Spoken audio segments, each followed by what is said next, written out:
Good morning, dear students. Today, from your Footprints Without Feet textbook, we are doing chapter number 6, The Making of a Scientist, written by Robert W. Peterson. Robert W. Peterson was a famous American newspaper writer who later became a freelance author of magazine articles. He wrote with authority, particularly on the topics of sports and scouting. He was born in 1925 in Pennsylvania in the USA and died of lung cancer on 11th February 2006. The Making of a Scientist is the story of a scientist named Richard H. Ebright. It is an interesting study of how Ebright became a scientist. Richard Ebright has received the Cyril Scholars Award and the Schering Plough Award for biochemistry and molecular biology. It was his fascination for butterflies that opened the world of science to him. At the age of 22, a former Scout of the Year excited the scientific world with a new theory on how cells work. Richard H. Ebright and his college roommate explained the theory in an article in the Proceedings of the National Academy of Science. Students, we are talking of Richard Ebright, and we learn that when he was 22, the whole scientific world that is related to the practices of science, they were excited, they were aroused.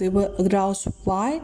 They were aroused when they learned about a new theory, and this theory was on how cells work. And who made this theory? Who had done this? This was done by Richard H. Ebright and his college roommate.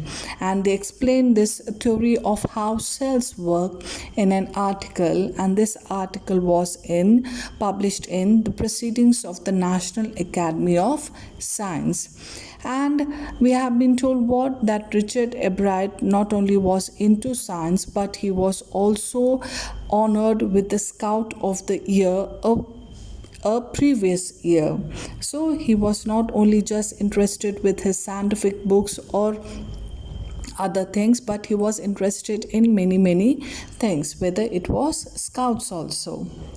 It was the first time this important scientific journal had ever published the work of a college students in sports that would be like making the big leagues at the age of 15 and hitting a home run your first time at bat. For Richard Ebright, it was the first in a long string of achievements in science and other fields, and it all started with butterflies. So we learned what? We learned that it was the first time that the important scientific journal had ever published the work of college students. What is journal? Journal is a newspaper or a magazine that deals with a particular subject. So this scientific journal, that is Proceedings of the National Academy of Science, they had put into print for the first time the work of college student. And who are college student? That is Richard Ebright and his college roommate. They have published this theory of how cells work in their scientific journal. In sports, that would be like making the big leagues. Big leagues means becoming part of the successful or important group at the age of 15 and hitting a home run your first time at bat. Now, if you see at the bottom, the meaning of this is given. What is a home run? A home run in the game of a baseball is when the batter scores a run after running safely around all bases and back to the home plate without stopping. A ball hit out of the playing field is also called a home run. Getting a paper published at the age of 15 in a scientific journal is here compared to scoring a home run while batting for the first time. So we have been told that how it was a big day, it was a big part of history of Richard Ebrard, that how when he was just 15 his thing was published in a he was just 22, his theory was published in a scientific journal. So it was not a mere thing, it was a huge achievement. It was an accomplishment on a part of a young boy of 22 that his theory was published in a scientific journal. So that's why it has been compared with the sports of baseball, and how hitting and returning back to one's place. For Richard Ebrard, it was the first in a long string of achievements in science and other fields. So it was a beginning for Richard Ebrard at the age of 22, his theory being published in a scientific journal, and many more achievements to come in the field of science and other fields. And it all started with butterflies. And how did this start? This started with his interest in butterflies, his study of butterflies. An only child, Ebrard grew up north of Reading, Pennsylvania. There wasn't much I could do there. He said, I certainly couldn't play football or baseball with a team of one. But there was one thing I could do, collect things. So now we learn about childhood of Ebrard, and we learn that he grew up in north of Reading. Reading is the name of a place, and this place is in Pennsylvania, USA. And we learn that he did not have much to do. Why? Because maybe he did not have friends of his age with whom he could play football or baseball. So he started doing what? He started collecting various things. And what were these things? So he did, and did he ever? Beginning in kindergarten, Ebrard collected butterflies with the same determination that has marked all his activities. He also collected rocks, fossils, and coins. He became an eager astronomer too, sometimes stargazing all night. So he did. So he did what? So he started doing his collection. And did he ever? Did he ever? That is in an emphasis, in an emphatic way, it says, yes, he did. He did what? Doing collection. And this collection were beginning in kindergarten. Kindergarten means that is your preschool. The preschool for children. Ebrard collected butterflies with the same determination that has marked all his activities. So when he was in kindergarten, he started collecting butterflies, and these butterflies he collected with all determination. And he, like in all the other things he used to collect, he was altogether determined, and he used to mark these activities. He used to keep the record of these things. He also collected rocks. And fossils. Fossils are your remains of plants and animals excavated from soil.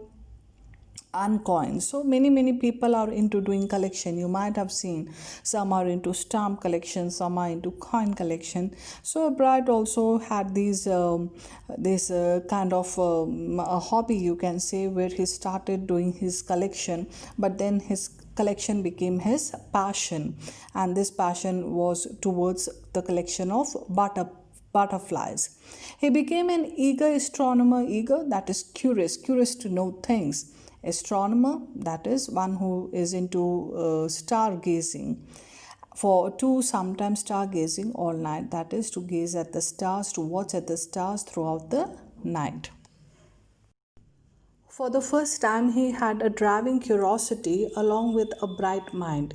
He also had a mother who encouraged his interest in learning.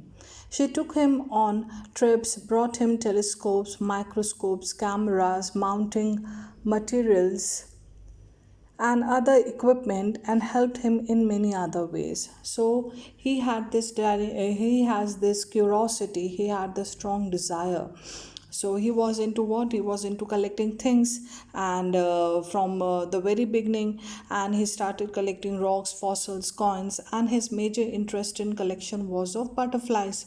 So this collection of butterflies, his curiosity grew towards them, and he was a very bright mind. He was a sharp student. He was a sharp person, and the mother also made sure that she gave all support and encouraged Ebright in learning. So whatever was required for that, whether it was taking him to trips, or whether it was buying a telescope or a microscope or cameras, or collecting all sort of materials that he needed for his for to fulfill his curiosity towards learning, all these things the mother brought for Ebright. I was his only companion until he started school, his mother said. After that, I would bring home friends for him. But at night, we just did things together. Richie was my whole life after his father died when Richie was in third grade. So, mother tells us that how mother and son were companion to each other, and mother said that how she was the only companion because the children were not of his age. He did not have friends with whom he can play. So mother was only companion, and then she brought her friends for him. She made friends for him, and during the night time, the mother and son, they were alone. They were in each other's company, and she lovingly calls Richard as Richie, and she says that he was her whole life, and the father passed away when Richie was in third grade. Third grade, you can understand as third class. She and her son spent almost every evening at the dining room table. If he didn't have things to do, I found work for him, not physical work, but learning things. His mother said he liked it, he wanted to learn. So the mother and son were together all the time in each other's company, and she made sure that when the evening time is there, the dining time, at the dining room table, she would try to engage him one or the other thing. If Ebright is not into things, if he's losing interest in the things, he would then she would make sure that to get something that he gets interested him, to occupy his bright mind, and not to let that curiosity die ever. So she used to make sure that she get things for him that were associated with learning. It was not about going for a physical labor or something. It was about altogether to enrich his knowledge about things around him, especially the things that he was interested, especially the butterflies and books. As he was a bright student, she was interested. So mother used to make sure that she did every bit whatever he liked or whatever he wanted to learn. She used to get those for Ebright. And learn he did. He earned top grades in school. On everyday things, he was just like every other kid, his mother said. So mother tells us that how he was a very curious student, and he was into learning, and he definitely did good with academics also, and he was in the top grades in the school. He earned top grades in the school, and when it comes to an everyday things, he was like any other ordinary child. But when it came to learning, he was very sharp, he was curious, he was eager about learning new things, and especially with the subjects. By the time he was in the second grade, Ebright had collected all 25 species of butterflies found around his hometown. So Ebright, when he was in second grade, he had collected 25 species of butterflies that he were there to his around his hometown. Species and subspecies of butterflies collected in 6 weeks in Reading, Pennsylvania. So, Ebright collected all 25 species of butterflies around his hometown, that is Reading in Pennsylvania, and this was when he was in second grade. And these were gossamer winged butterflies, snout butterfly, wood nymphs and satyrs, monarch, whites and sulphurs, brush-footed butterflies.